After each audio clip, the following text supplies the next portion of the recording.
Hello and welcome to another episode of Scavenger Life. This is episode number 382 at scavengerlife.com. This is a very special report from San Francisco, California. Hotel room edition. Yeah, we're here all week on one of our career jobs where we do a video for companies.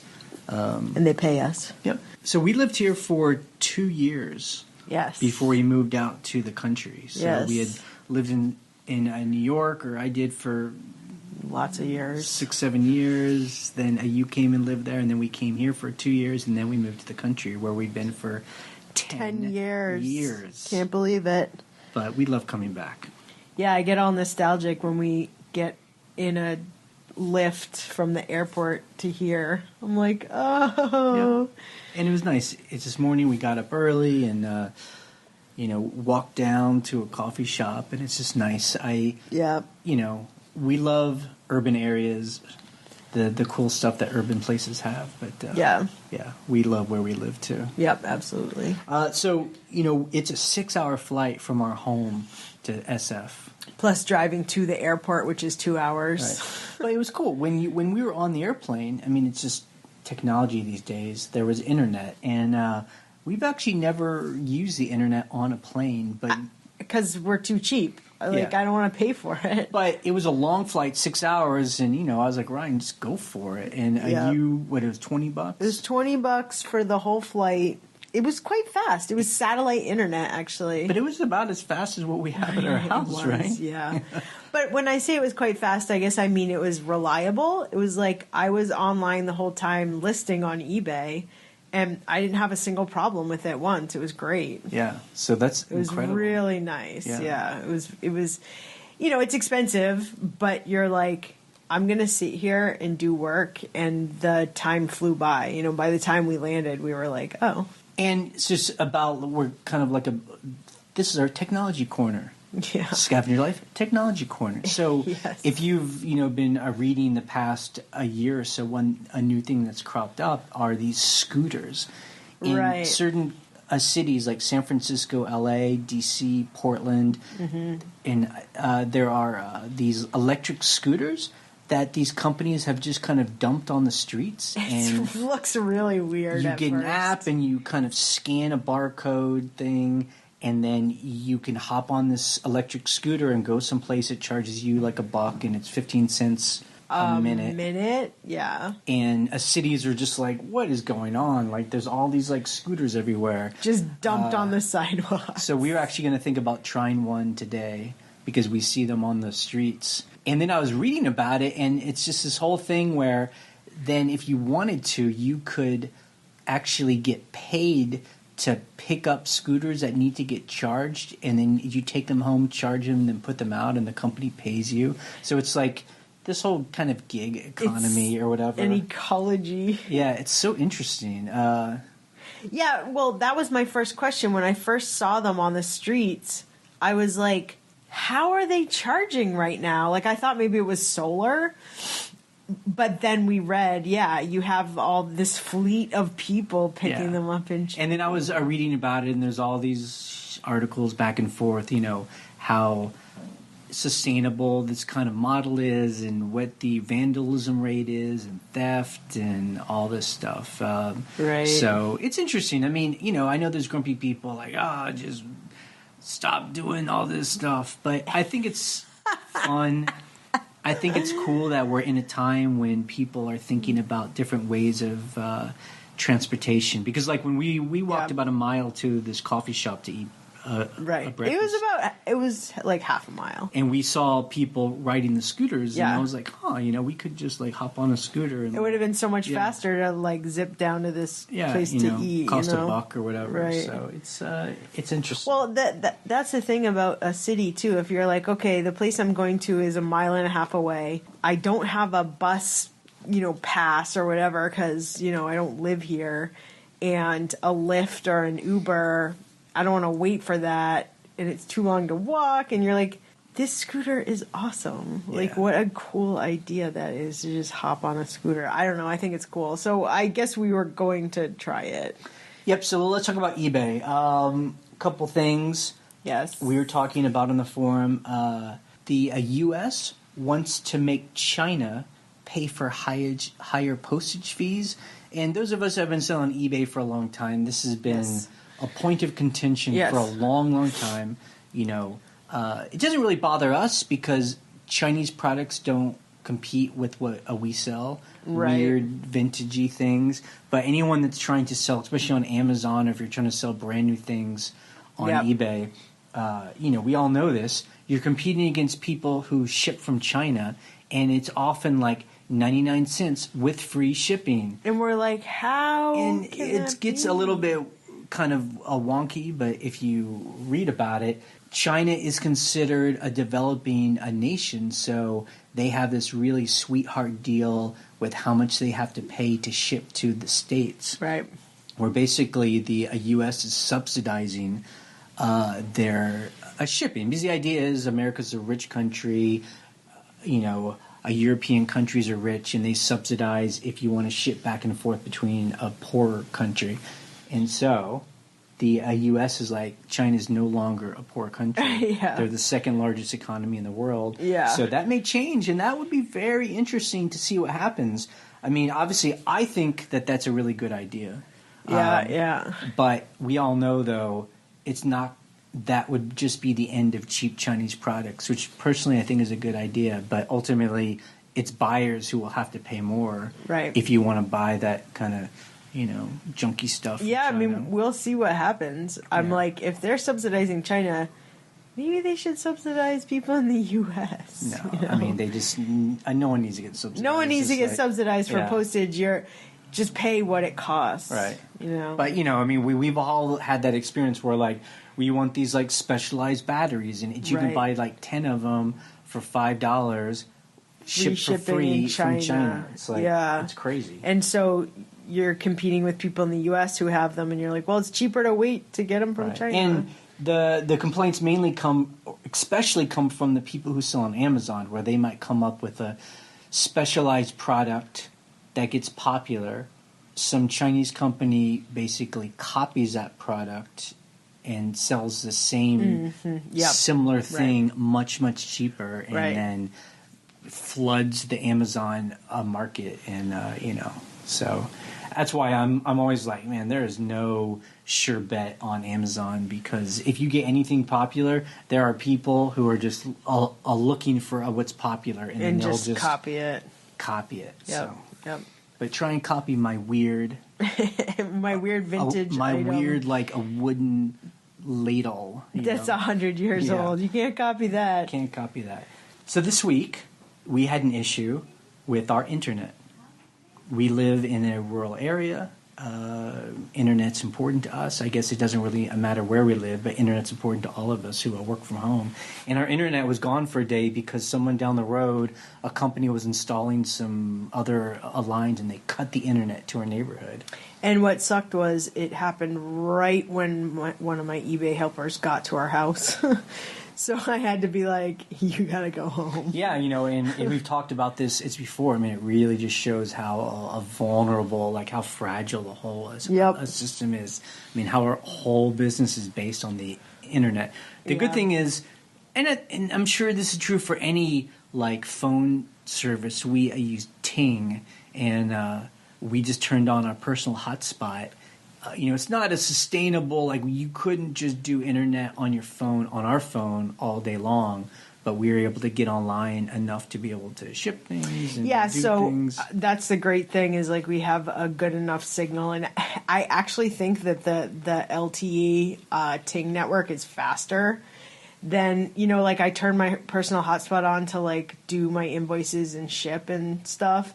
And I'm like, this is faster than our normal internet, but you know, thank God we have that as a backup. I mean, the way that we pay for it, the reason why we like our phone service is that we pay for what we actually use. Right. So if we're just using a Wi-Fi at home, we're not using our phone much. So our phone bills are super cheap. Super low, But when we have to use the phone like crazy, then you just pay for that bandwidth, which is very nice. Right. So it's good. You know?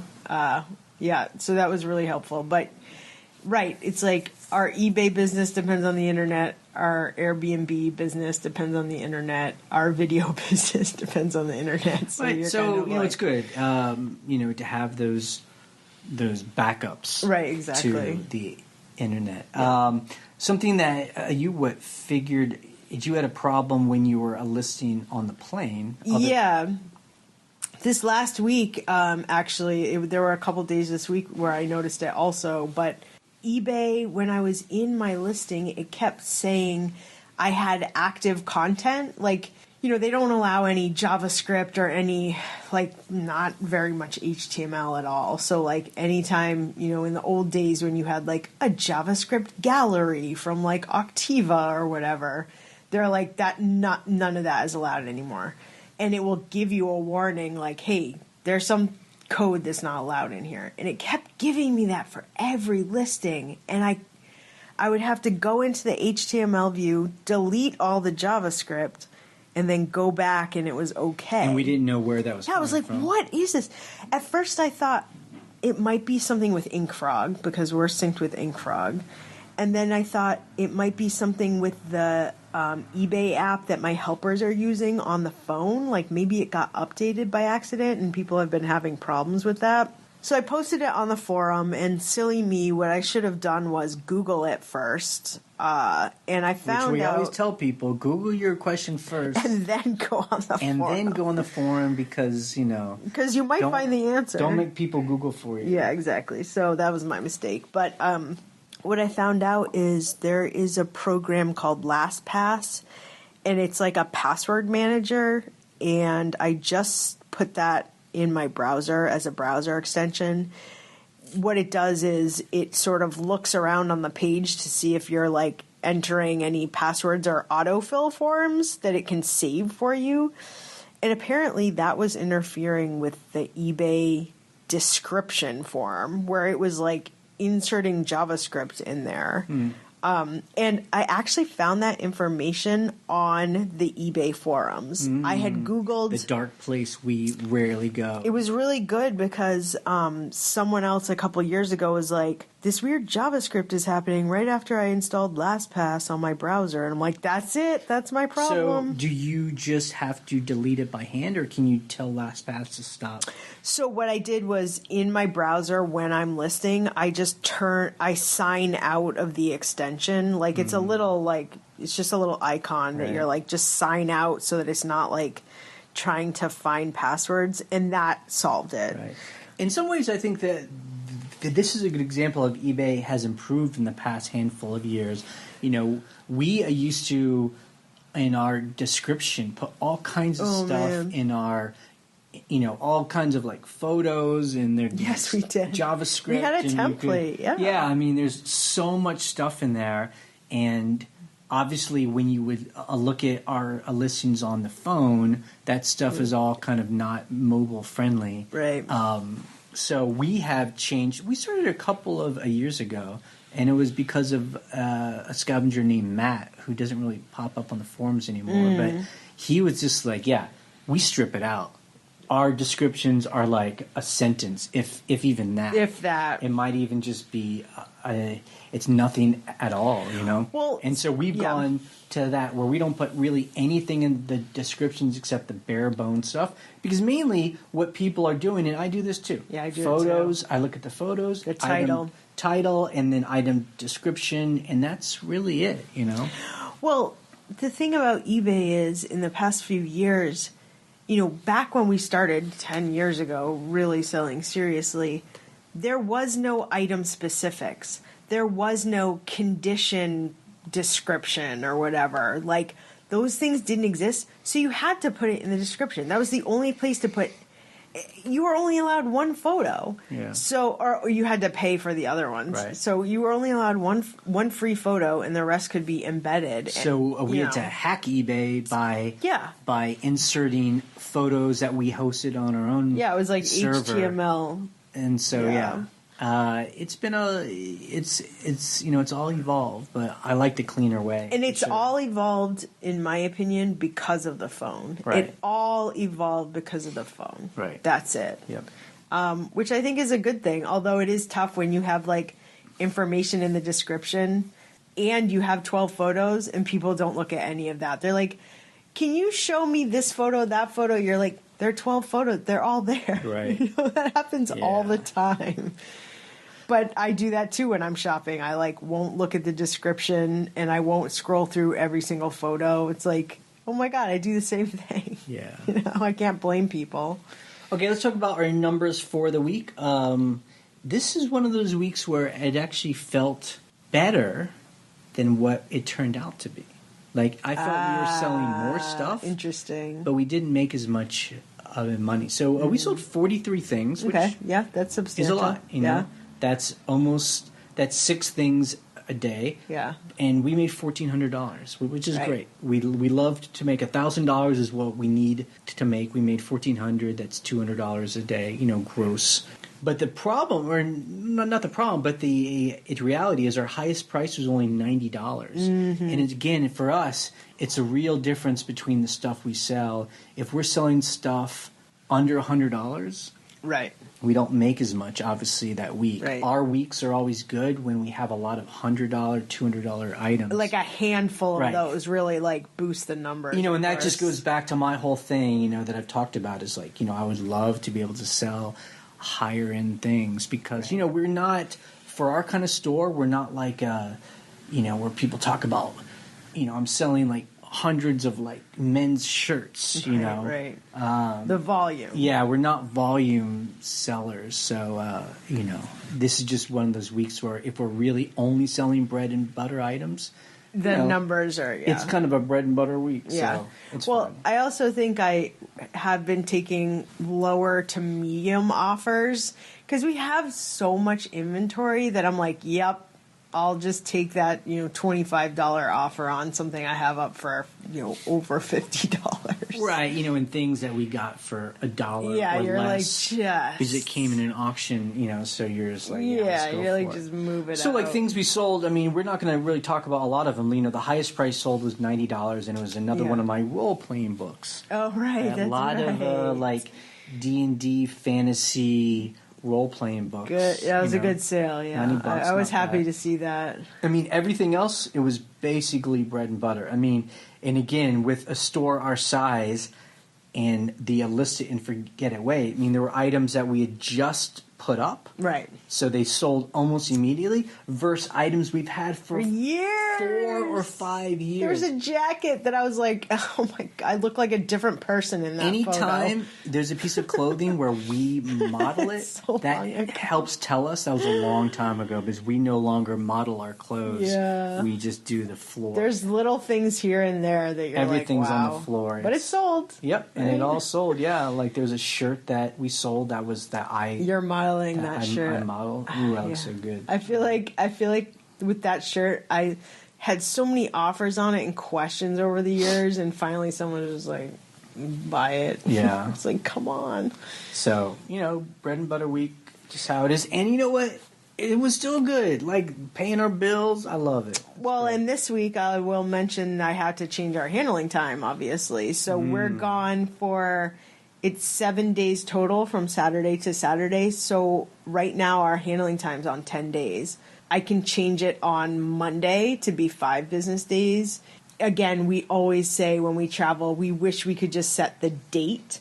Like, I will be shipping on X date. And then it dynamically changes it. Right. Not me having to be like, okay, now it's 5 days, now it's 4 days, now it's Right. 3 days. It's just Yeah. like, come on. Although, again, thanks to people in this community who really encouraged us only in the past 6 months to say we should check out the it's business policies. So Right. shipping policies.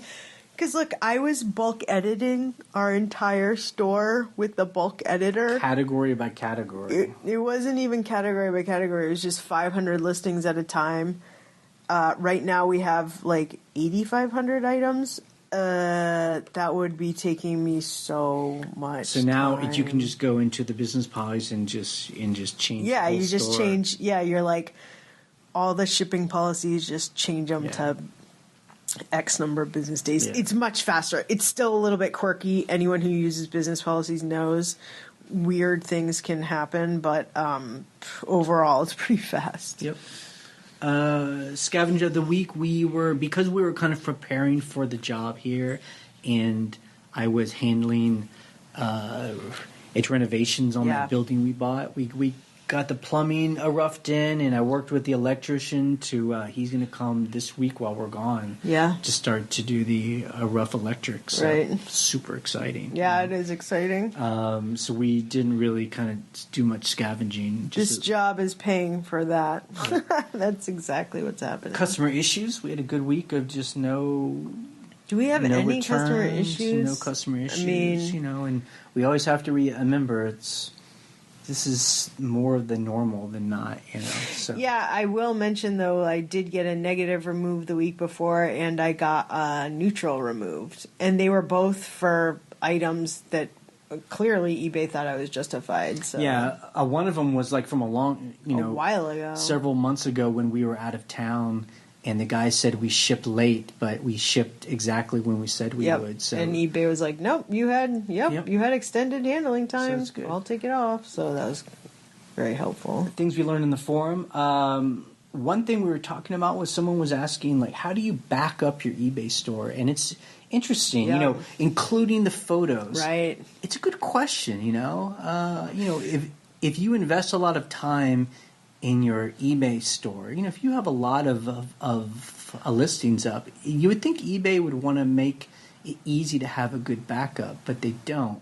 There's something called file exchange, which they no longer support that I understand, and that's PC based only, and it doesn't actually bring in all the photos. You can just download like a database of all the text, Yeah, it's like a big spreadsheet. So the only way that we know how to do it is that you have to sign up for, it's one of these third-party apps like 6-Bit, Wonder Lister. Or InkFrog. Or we did InkFrog. So, but the question is, and I need to look into this more, obviously, if you have your store synced, on InkFrog, what I need to ask them or look at or ask the community here is, how do you download that information? Like, can I just be like, export, including all photos to my big hard drive? Well, I guess that's the question. Like 6-Bit and the other one, they are where you actually control the database on your own computer. Oh, that's right. So everything's on your computer, your control of it. It's not cloud-based. And you're like the master of it. We wanted something that was more automated and in the cloud, and that's what we do with InkFrog. So we don't need to have it or want to have it on our own computer. We just want it off of eBay. Right. So if eBay were to blow up, you have a backup. All of that is right there. But it would be smart for me to investigate if I wanted to, get little terabyte, 2 terabyte hard drive and just be like zip, like export that in case. The question I have is, okay, say you had like a Vero takedown, and like an item gets taken down. And the thing about eBay that stinks about things like that is there's no record of that item on eBay or otherwise, unless it's on Google Cache. But if that doesn't exist, you're like, okay, so if InkFrog or whoever is continuously syncing, how fast are they going to sync when they're like, oh, that's gone now? Right. So if eBay were to blow up and then InkFrog syncs afterwards, is InkFrog just like it's gone? Itself? Or can you tell InkFrog to be like, show me the last 90 days of active listings or whatever. Question. So and that would even be true if you're just running your own database at home and it's automatically syncing to that database. If there's a mistake on eBay, does it just then copy its mistakes? Because that was kind of the issue when eBay lost all those photos, was if you didn't catch it on time, Google is caching over time. So eventually after a month or so, 45 days, you were like, oh, I can't find these photos on Google, because Google's like, yeah, that's gone now, So it's kind of a similar idea. Yeah, I mean, and really the only reason why we started to use InkFrog was, we had these 2 different eBay stores, and we wanted to merge those stores. eBay, there's no way on eBay to just say merge these 2 stores. So we actually had to get this program to download the second store and then re-upload it. And actually it was once I figured out the process, it was quite painless. Yeah, and if you're just starting out, I would ignore everything we just said. I don't think listen to anything. you don't need to worry any of that at all. But if you've built up a business on eBay, I can see how there would be a concern where you would want to have a backup just in case something were to go wrong. Yep. Okay, so our coming week, we're basically a working non-eBay. Yep. This is when we love our eBay store. Everything's just on autopilot. We sold. I was not online on the flight. I was accepting offers. And I land and I turned my phone on and we sold like 4 things. Yeah, it was great. That's good. So, I love our eBay store when we're traveling. Yeah, well, hopefully I will have a lot of things to ship when we get home. Yeah, it's cool. Okay, are there any calls this week? There are. Hi, Jay and Ryan. I've been listening to your podcast for a couple years. I'm just a hobby seller. I have a store with about 150 to 200 items, but I still find your podcast incredibly helpful, so thank you. I'm really excited that I can finally give back. I have some information about the higher-end antiques and collectibles market, which you were curious about talking about last week. So, those guys who are buying the really nice, expensive stuff at auctions, and then we think they're selling those things for somewhere between a few $100s up to maybe they have a really great day and sell something for tens of thousands of dollars.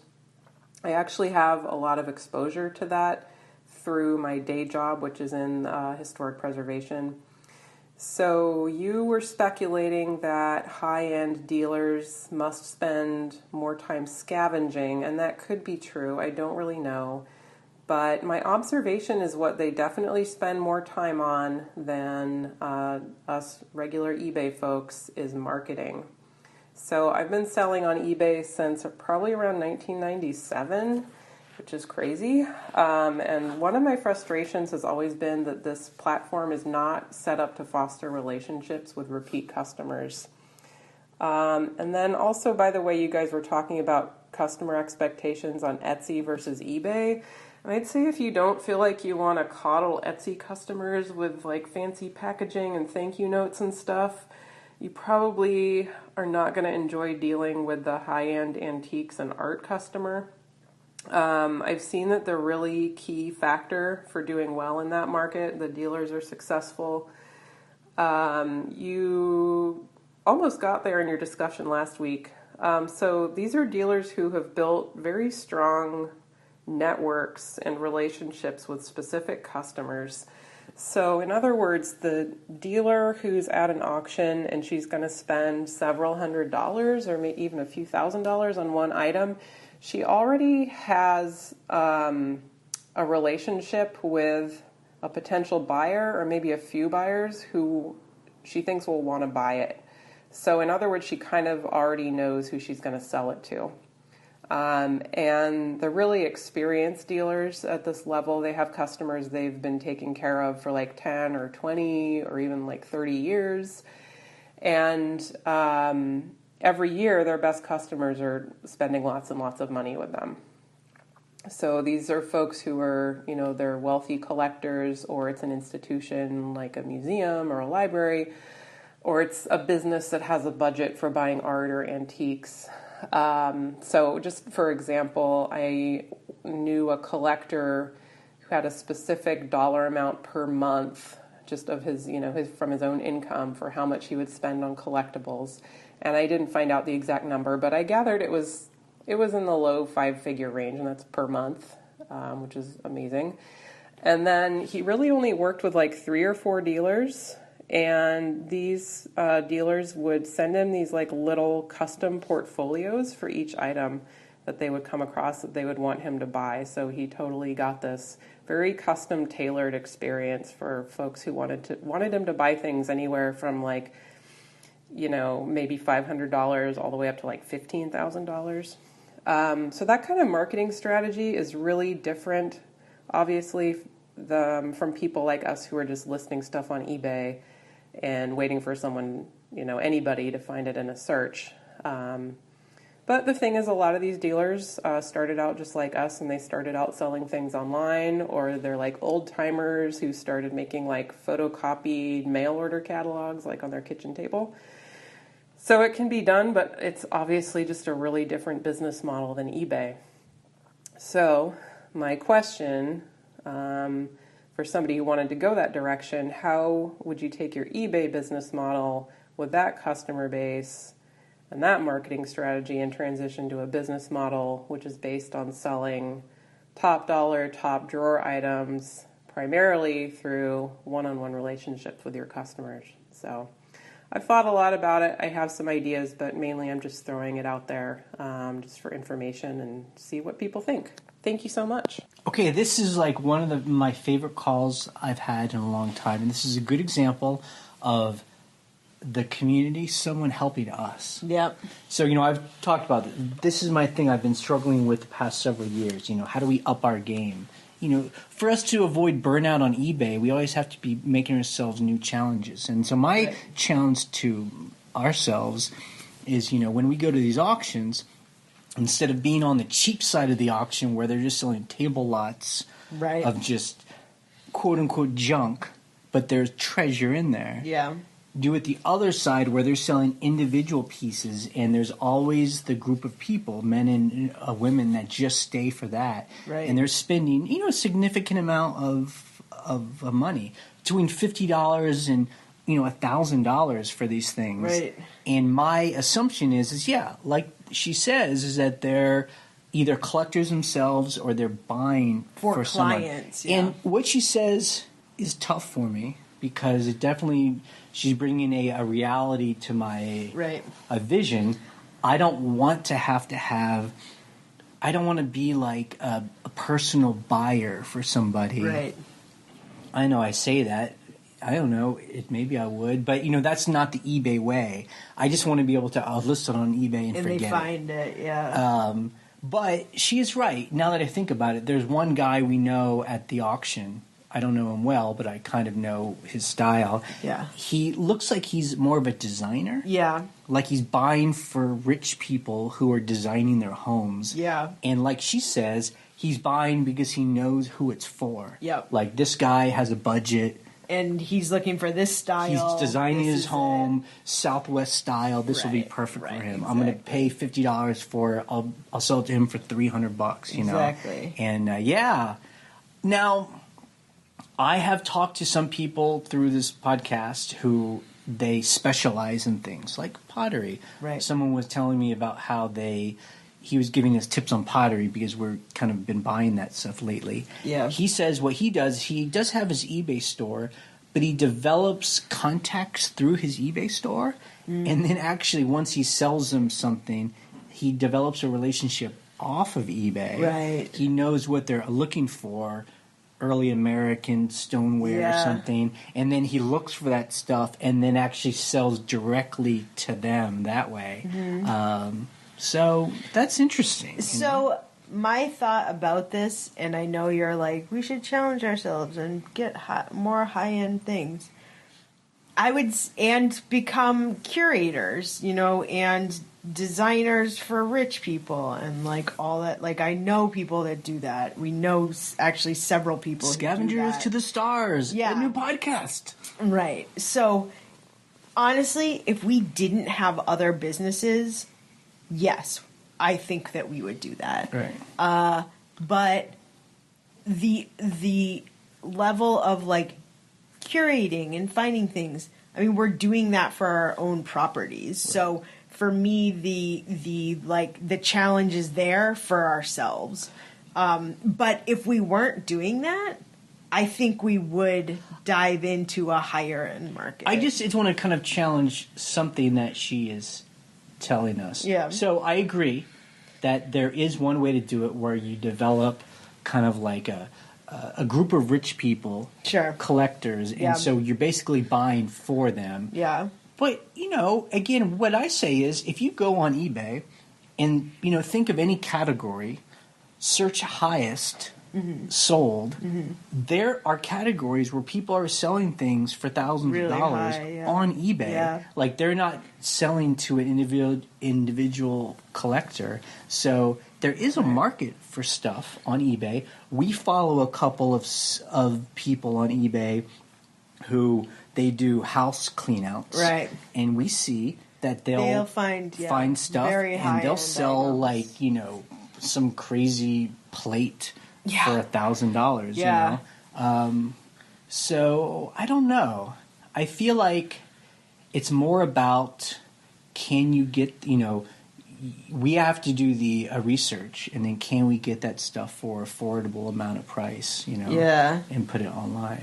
I think that's just my thing, is like the thing I'm unsure about. If we hang out on the second part of the auction, can we be buying things at an affordable enough price where And still use our own selling process. Right. Of like say a painting, because we do sell art and we know art, and if we see a gorgeous mid-century oil whatever, and we're like, it's like, are you knowledgeable enough to be like, okay, I'm going to pay $400 for that, and I'm going to try to sell it for $2,000. right? But But Yeah. also, will our illicit and forget it work at that a level? Like, Right. are we willing to sit on $400 for 4 how years? many years? Well, and that's what her call really touches upon, is like like if the marketing and the connections Right. and the personal curation. If you're not doing that, you're going to sit on that piece for right, ever. yep. Maybe. Well, and I'll end it with this. So we one time came on off of a cache of like photographs and like artwork and stuff, like prints.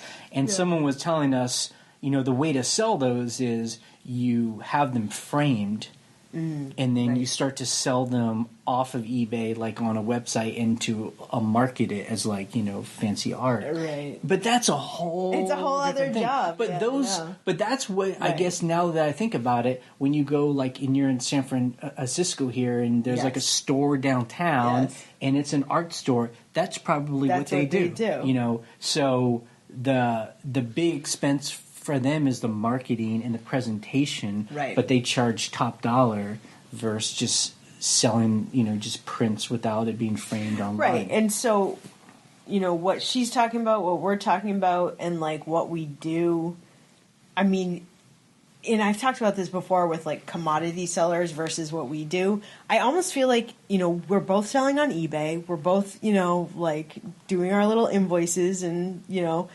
it's A little invoice. whatever. It's the same process, right?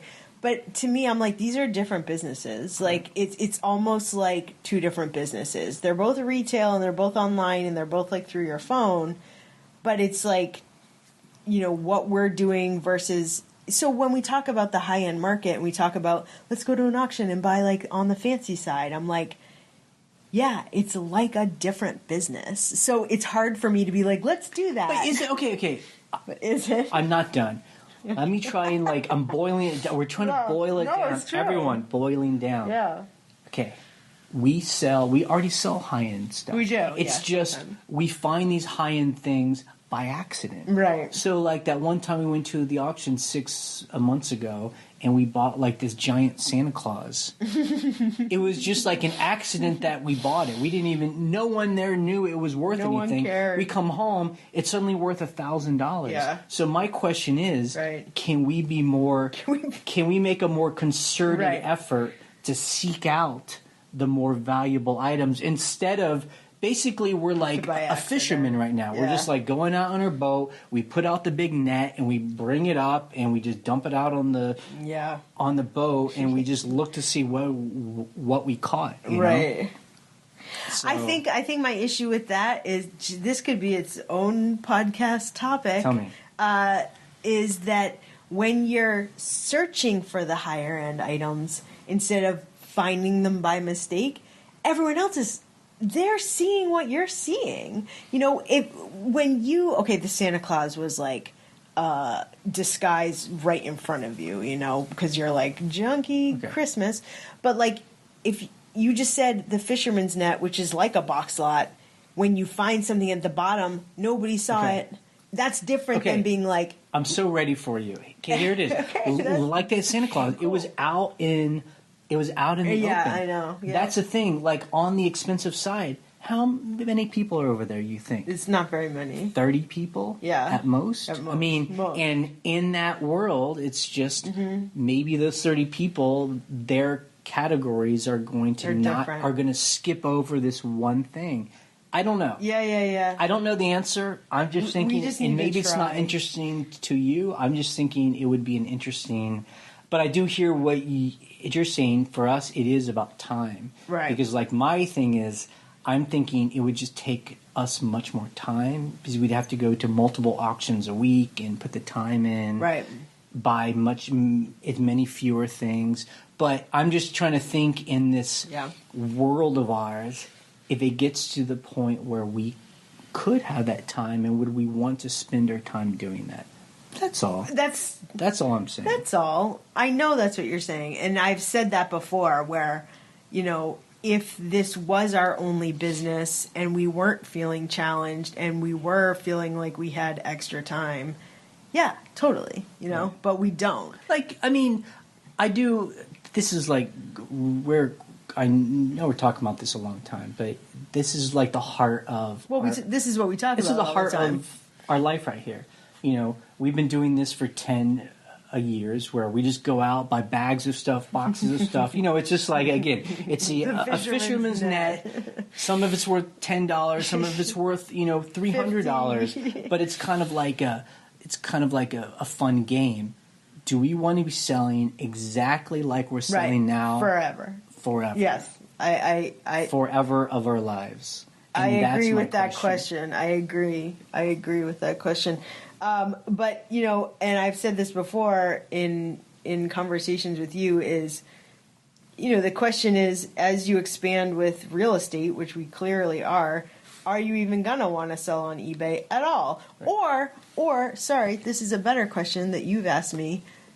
Instead of selling all the clothes and all the vintage gewgaws, you just do high end. You whittle away the little box lots and stuff, which we do enjoy, and we do enjoy the treasure hunt there. But you are like, okay, we make enough money on real estate and we're doing all those other projects. Let's go find a high-end oil painting or whatever, Exactly.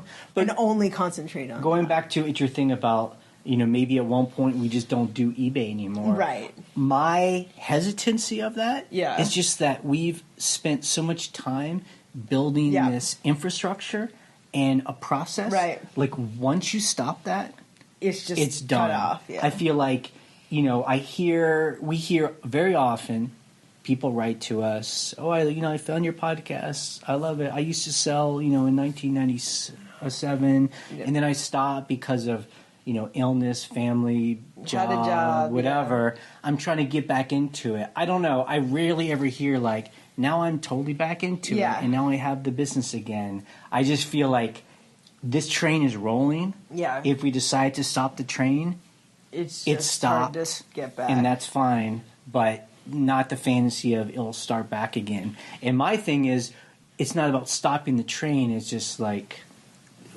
just forget the metaphor. But like we still have a store. It's just what we sell. Right. It changes. And anyway. Okay. Well, thanks for the call. That's a very good call. I love that call. Hey guys, this is Nathan, or Millionaire Dojo, on the forum. Not sure if you guys have covered this before, but I just wanted to bring up a little photo storage tip. It seems like I can upload photos quicker if I already have the photos on my phone. So what I will do is take the pictures just through my phone, not going through the eBay app, and I use the Google Photos app to store all my photos. You get free unlimited storage with that app, and it just seems like I can take pictures quicker on my phone, and then when I go through the eBay app to post them, I'll just click upload, and I can select like the 12 photos really quickly, and it just uploads a lot quicker than having to click upload and take the singular pictures through the app.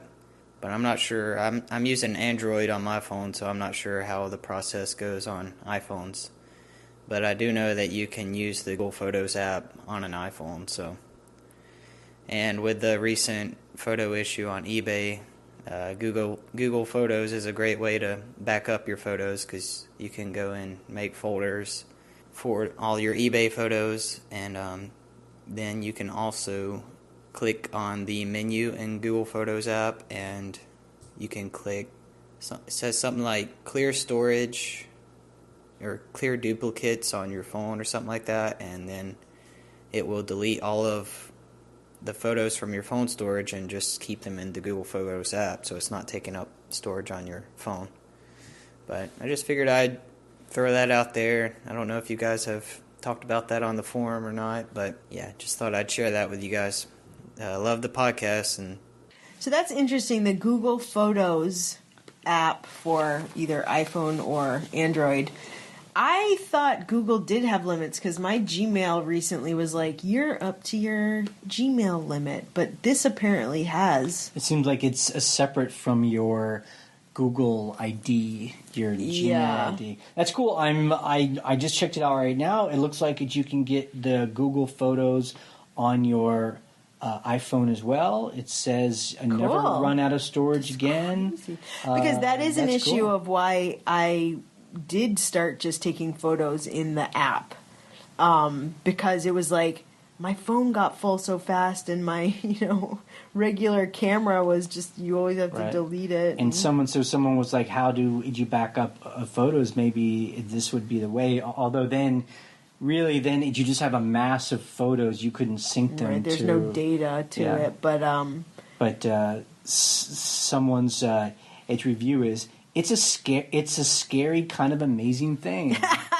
Yeah, because you're like, best photo, a video, a vacuum ever. It's just crazy. That's so funny. I feel like I've not heard about I bet it's relatively new. I don't know. That's fascinating. Yeah, it's just, but I guess as Google's willing to store all this stuff for free, it's like, it is weird. Like, how are they making money? I guess Google owns everything. Who knows? But that's cool. Well, what's interesting is that he was saying that it's faster for him to upload off, quickly take 12 photos of a thing and then upload off the phone, because sometimes the eBay app, I don't know if it's because we have like not great internet at our house, but you do have to sit there and wait for those photos to upload. You're like, how long did it take? I mean, it could take between 30 seconds and a minute. That's a long time. For whatever, 12 photos. Yeah, so you're just like, oh my God. Well, when you're paying someone, I mean, what I'm saying is when you're paying someone to do it, not me sitting there. Obviously, I multitask. Right. But like, you have an employee that's like sitting there waiting for photos to upload. But for us also with a helper, it's kind of like, just do it through the app. No, that's an interesting. That's a cool thing. Cool. Thank you so much. That's a good tip. That's a great tip. Photo millionaire. Dojo millionaire. Dojo millionaire. Okay, that is it for the podcast this week. You can check out the blog at scavengerlife.com for the links we discuss and to join the conversation on the forum. Again, you can call our voicemail line. The phone number is 540-407-8486. Or you can email us an audio file like those two people did, and it sounded great.